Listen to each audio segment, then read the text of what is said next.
Assalomu alaykum, kanalimiz obunachilari, traktor texnika ishqibozlari. Hozirgi video obzorimizda frezalarimiz, aylanma pluglarimiz hamda diska pluglarimiz haqida qisqacha ma'lumot va narxlarini aytib o'tib ketamiz akalar. Kimga qiziq bo'lsa, videoni oxirigacha ko'rib boringlar. To'liqroq ma'lumot uchun telefon qilaverasizlar bemalol.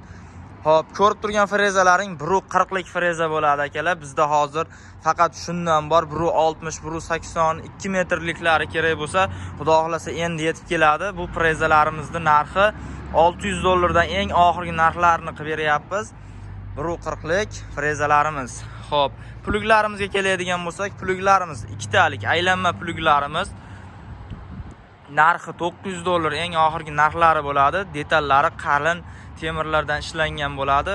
Zavodskiy Xitoyda ishlab chiqarilgan 2 korpusli aylanma pluglarimiz. Aytganimdek narxi $900.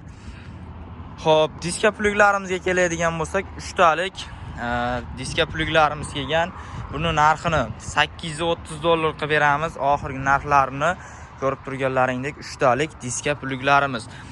Buni pils tomonlari yerda og'darishi zo'r, 40-45 kamida og'daradi chuqurligi hamda traktorga umuman nagruzka bermaydi.